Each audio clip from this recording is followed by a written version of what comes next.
Hello everyone, আজকে আমরা দশম শ্রেণীর ভূগোল বিষয়ের যে দ্বিতীয় অধ্যায় বায়ুমণ্ডল, সেই বায়ুমণ্ডল অধ্যায় থেকে যত সমস্ত প্রশ্ন রয়েছে, যেমন সঠিক উত্তর নির্বাচন, এক কথায় শূন্যস্থান, শুদ্ধ অশুদ্ধ, ডান স্তম্ভ বাম স্তম্ভ, সমস্ত প্রশ্ন নিয়ে বিস্তারিত আলোচনা করব।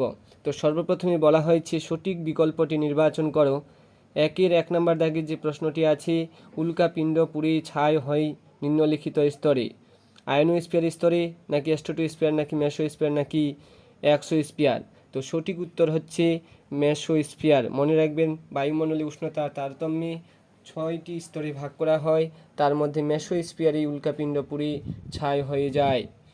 2 নম্বর দাগে বলা হয়েছে বার্ষিক উষ্ণতার প্রসার সবচেয়ে কম, নিরক্ষীয় জলবায়ু অঞ্চলে, মৌসুমী জলবায়ু অঞ্চলে, ভূমধ্যসাগরীয় জলবায়ু অঞ্চলে না স্থির জলবায়ু অঞ্চলে। তো মনে রাখবেন, বার্ষিক উষ্ণতার প্রসার সব থেকে কম হয়, অর্থাৎ 12 ঘন্টা দিন 12 ঘন্টা রাত্রির মধ্যে সময়টা ব্যবধান, অর্থাৎ বিয়োগ করলে 0 আসবে, সেক্ষেত্রে এটা কম বেশি রয়েছে প্রায়। তো সঠিক উত্তর হচ্ছে নিরক্ষীয় জলবায়ু অঞ্চল। তারপর 3 নম্বর দাগে বলা হয়েছে ফ্রান্সের রোন নদীর উপত্যকায় প্রবাহিত শীতল স্থানীয় বায়ুকে বলে সিরক্কো, বোরা, চিনুক নাকি মিস্টাল। তো ফ্রান্সের রোন নদীর উপত্যকায় যে শীতল বায়ু রয়েছে তার নাম হচ্ছে মিস্টাল। খুব গুরুত্বপূর্ণ প্রশ্ন। অশ্ব অক্ষাংশ অবস্থিত।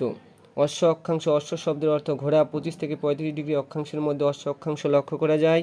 তো সঠিক উত্তর বলতে এখানে নিরক্ষীয় নিম্নচাপ বলয়, উপক্রান্তীয় উচ্চচাপ বলয়, মেরু প্রদেশীয় নিম্নচাপ বলয় নাকি মেরু উচ্চচাপ বলয়। তো সঠিক উত্তর হবে উপক্রান্তীয় উচ্চচাপ বলয়। 5 নম্বর দাগে বলা হয়েছে বিশ্ব উষ্ণায়নে মুখ্য গ্রিনহাউস গ্যাস হলো methane, carbon die oxide, nitrous oxide না ক্লোরোফ্লুরোকার্বন। তো বিশ্ব উষ্ণায়নে মুখ্য গ্রিনহাউস গ্যাস হলো কার্বন ডাই অক্সাইড। তারপর এল নিনোর আবির্ভাব হয় ভারত মহাসাগরে, প্রশান্ত মহাসাগরে, আটলান্টিক মহাসাগরে না কুমেরু মহাসাগরে। তো সঠিক উত্তর হচ্ছে প্রশান্ত মহাসাগরে। 7 নম্বর দাগে বলা হয়েছে বায়ুমণ্ডলের কোন স্তরে বেতার তরঙ্গ প্রতিফলিত হয়ে পৃথিবীতে ফিরে আসে। বেতার তরঙ্গ বলতে এখানে radio, TV, mobile phone, telephone যত সমস্ত আছে, যার মাধ্যমে এক জায়গা থেকে কথা অন্য জায়গায় যায়, বা এক বেতার তারের মাধ্যমে অন্য জন ব্যক্তির কাছে পৌঁছায় শব্দের মাধ্যমে, সেটাকে বেতার তরঙ্গ বলা হচ্ছে। তো এটার উত্তর হচ্ছে আয়নোস্ফিয়ার বা থার্মোস্ফিয়ার। ঘূর্ণবাদ এক প্রকার স্থানীয় বায়ুপ্রবাহ, নিয়ত বায়ুপ্রবাহ নাকি আকস্মিক বায়ুপ্রবাহ নাকি সাময়িক বায়ুপ্রবাহ। তো ঘূর্ণবাদ হঠাৎ করেই বাঁধে, সেজন্য একে আকস্মিক বায়ুপ্রবাহ বলা হয়। 9 নম্বর থেকে বলা হয়েছে বায়ুমণ্ডলে অ্যালবেডোর পরিমাণ হলো 32%, 31%, 34%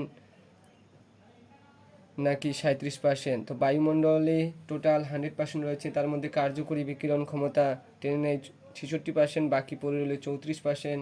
তো সেই 34% হচ্ছে অ্যালবেডো। তো সঠিক উত্তর গ নাম্বার।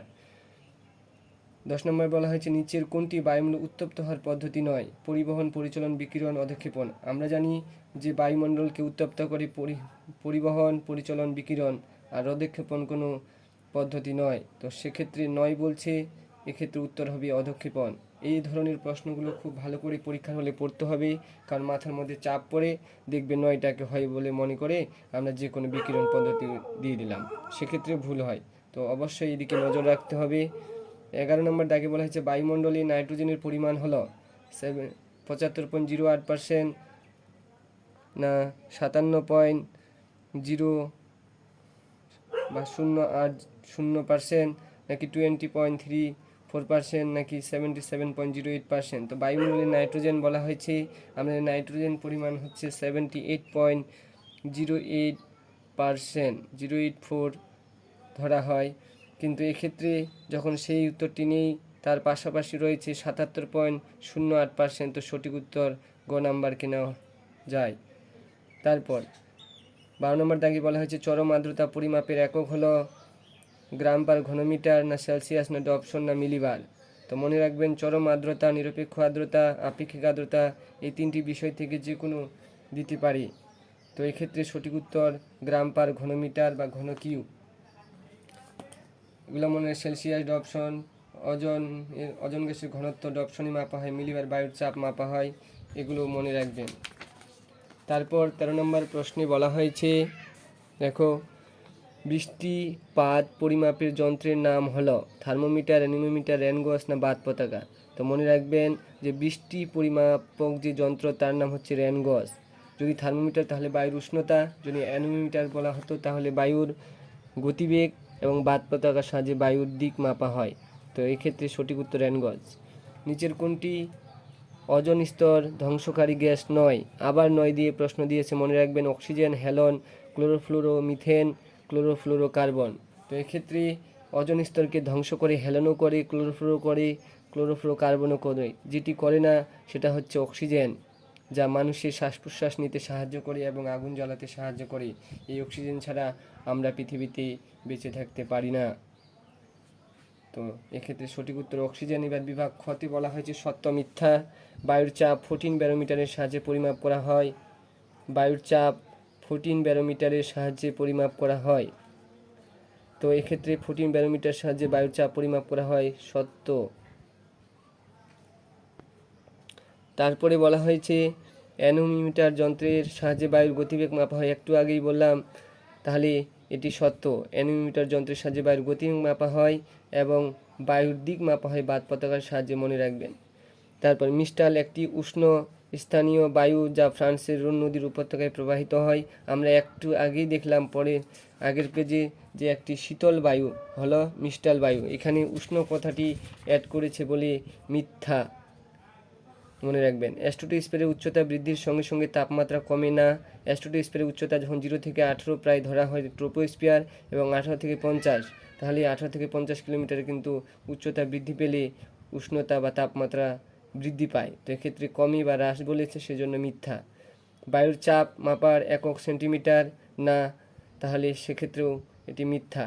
জলচক্র একটি বিরামহীন প্রক্রিয়া। অবশ্যই জলচক্র সবসময় চলতে থাকে বলে কি বিরামহীন, অর্থাৎ আশ্রয় করতে পারে না, যেরকম সূর্য পারে না, তো সেরকম জলচক্র বা জলও পারে না। এক্ষেত্রে এটি সত্য। ওজোন গ্যাস সুরক্ষার ক্ষতিকর অতিবেগুনি রশ্মিকে শোষণ করে। অবশ্যই ওজোন গ্যাস অতিবেগুনি রশ্মিকে শোষণ করে, তো এক্ষেত্রে এটি সত্য। তারপর শূন্যস্থানে বলা হয়েছে বায়ুমণ্ডলে উচ্চতা বৃদ্ধির সঙ্গে বা সাথে উষ্ণতা বৃদ্ধি পাওয়াকে লেপস রেট বা বৈপরীত্য উত্তাপ বলা হয়। বৈপরীত্য উত্তাপ,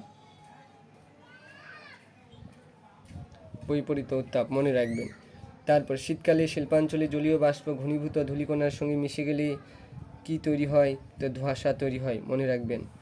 বায়ুর গতিবেগ মাপার যন্ত্রের নাম কি? অ্যানিমোমিটার। দেখো এই প্রশ্নটা বারবার, এই জায়গায় একবার অপশন দিয়েছে, এই জায়গায় দিয়েছে, আবার এই জায়গায় দিয়েছে। তো বায়ুর গতিবেগ মাপার যন্ত্রের নাম অ্যানিমোমিটার, আর দিক যদি এই জায়গায় দিয়ে দেয় তাহলে কিন্তু বাত পতাকা হবে, মনে রাখবেন। বারবার দিচ্ছে প্রশ্নটা। সমুদ্র থেকে দূরে মহাদেশের অভ্যন্তরে ড্যাশ জলবায়ু বিরাজ করে? তো মৌসুমী জলবায়ু। সমুদ্র দূরে মহাদেশে, মনে রাখবেন। এক্ষেত্রে একটি কনফিউজ আছে। তো অবশ্যই আপনাদের কাছে এটা প্রশ্ন থাকলো, আপনারা কমেন্ট বক্সে অবশ্যই এই প্রশ্নের উত্তরটা জানাবেন।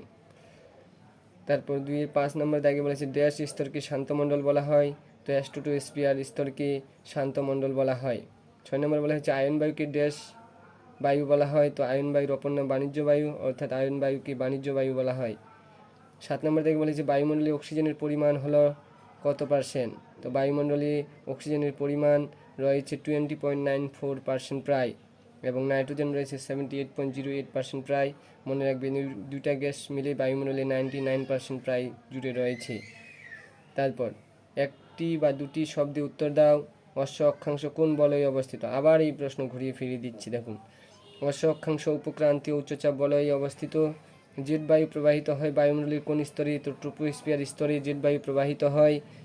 তারপর দিন রাতের পার্থক্য কোন অঞ্চলে সবচেয়ে বেশি লক্ষ্য করা যায়? মেরু অঞ্চলে, কারণ 14 ঘন্টা দিন 10 ঘন্টা রাত্রির উপরে কম বেশি হয়ে থাকে। 4 নম্বর দাগে বলা হয়েছে ভূপৃষ্ঠের কোন অঞ্চলে উপর বায়ুমণ্ডলে প্রথম ওজোন গহ্বর আবিষ্কৃত হয়েছে? তো অ্যাস্ট্রোস্ফিয়ার স্তরে, মনে রাখবেন। আপেক্ষিক আর্দ্রতা পরিমাপের একক কি? তো হাইগ্রোমিটার, মনে রাখবেন। বায়ুর আর্দ্রতা বা বায়ুর আপেক্ষিক আর্দ্রতা হাইগ্রোমিটার যন্ত্রের সাহায্যে মাপা হয়। বায়ুমণ্ডলের কোন স্তরকে বিষমমণ্ডল বলা হয়? তো হেট্রোস্ফিয়ার স্তরকে বলা হয়। কেন বলা হয়? কারণ বায়ুমণ্ডলের যে রাসায়নিক গঠন অনুসারে দুই ভাগে ভাগ করা হয়। প্রথম তিনটি স্তর ট্রোপোস্ফিয়ার, স্ট্র্যাটোস্ফিয়ার এবং মেসোস্ফিয়ারকে হোমোস্ফিয়ার বলা হয়, কারণ বায়ুমণ্ডলের যে রাসায়নিক গঠন উপাদান তা বায়ুমণ্ডলের নিচের যে প্রথম দ্বিতীয় তৃতীয় স্তরে প্রায় সমান থাকে এবং বায়ুমণ্ডলের যে রয়েছে থার্মোস্ফিয়ার, এক্সোস্ফিয়ার এবং ম্যাগনেটোস্ফিয়ার, এই তিনটি স্তরে কিন্তু বায়ুমণ্ডলের যে রাসায়নিক গঠন উপাদান সেটা সমান না থাকার কারণে বিশ্বমণ্ডলকে হেটেরোস্ফিয়ার বলা হয়। বাষ্পীভবনের একটি নিয়ন্ত্রকের নাম লেখো। তো বাষ্পীভবনে অনেক নিয়ন্ত্রক রয়েছে, তার মধ্যে তাপমাত্রা ও আর্দ্রতা গুরুত্বপূর্ণ, যে কোনো একটা লিখে দিবে। তারপর সংক্ষিপ্ত উত্তরধর্মী প্রশ্ন, বুঝতে পারছো। সমমণ্ডল ও বিশ্বমণ্ডল, এই যে বললাম সমমণ্ডলকে হোমোস্ফিয়ার বলা হয় এবং বিশ্বমণ্ডলকে বলা হয় হেটেরোস্ফিয়ার। তো সমমণ্ডল পয়েন্ট করে লিখবি যে ভূপৃষ্ঠ থেকে প্রায় ট্রোপোস্ফিয়ার, স্ট্রাটোস্ফিয়ার এবং মেসোস্ফিয়ার 80 কিলোমিটার, অর্থাৎ বায়ুমণ্ডলের প্রথম তিনটি স্তরের যে রাসায়নিক গঠন উপাদান প্রায় অসমান থাকার কারণেই একে সমমণ্ডল বলা হয়। এবং বিশ্বমণ্ডল, তাহলে এটা 0 থেকে 88 কিলোমিটার ধরতে হয় প্রায়, আর এটা হচ্ছে 88 থেকে প্রায় 10,000 কিলোমিটার। তো কি বলবো যে বায়ুমণ্ডলের 88 থেকে 10,000 কিলোমিটার ঊর্ধ্বে যে তিনটি স্তর রয়েছে সেখানে বায়ুমণ্ডলের যে রাসায়নিক গঠন উপাদান সেটি অসমান থাকার কারণেই একে বিশ্বমণ্ডল বলা হয়। তো এরকমভাবে 2 নম্বরের উদাহরণস্বরূপ স্তরে দিয়ে নামগুলো দেখিয়ে দিলে আরও সুন্দর হবে। তো 2 নম্বরের প্রশ্নগুলো এরকমভাবে লিখবে। ইনসুলেশন, সমষ্ণ রেখা, চিনুক কি, চিনুক শব্দের অর্থ তুষারভক্ষক, বৈপরীত্য উষ্ণতা কাকে বলে, আপেক্ষিক আর্দ্রতা, চরম আর্দ্রতা, নিরপেক্ষ আর্দ্রতা। এখান থেকেও এই 3টা প্রশ্ন ভালো করে নোট করে রাখবে। গর্জনশীল 40, তারপর 50, ষষ্ঠশিয়া। বিশ্ব উষ্ণায়ন কাকে বলে, খুব বর্তমান তাপমাত্রা দিনকে দিন বেড়ে চলেছে। ডোলড্রামস কাকে বলে, ধোঁয়াশা কি, উষ্ণতা ও বৃষ্টিপাতের লক্ষ্যচিত্রের অঙ্কন। তো এগুলো ছিল 2 নম্বরের প্রশ্ন। এছাড়াও 3, 5 এবং মানচিত্র রয়েছে। আপনাদের বা তোমাদের যদি প্রয়োজন হয় তো অবশ্যই কমেন্ট বক্সে জানাবেন, আমি পিডিএফ আকারে সবটাই দিয়ে দেওয়ার চেষ্টা করব। এবং ক্লাসটি যদি ভালো লাগে তাহলে বন্ধুদের মাঝে বেশি বেশি করে শেয়ার করে দেবে এবং লাইক ও কমেন্ট দিয়ে আপনাদের উপস্থিতি জানাবেন। যদি কোনো প্রশ্ন ডাউট মনে হয় তো অবশ্যই কমেন্ট করে জানাবেন, আপনাদের সঠিক উত্তর বলে দেওয়া হবে। তো আশা করছি কোনো প্রশ্নে ভুল তথ্য দেওয়া হয়নি। এখানে একটা প্রশ্ন থাকলো, সেই প্রশ্নটা অবশ্যই আপনারা কমেন্ট বক্সে উত্তরটি জানাবেন। বাই, ভালো থাকবেন, পরিবারেরও নিজের খেয়াল রাখবেন।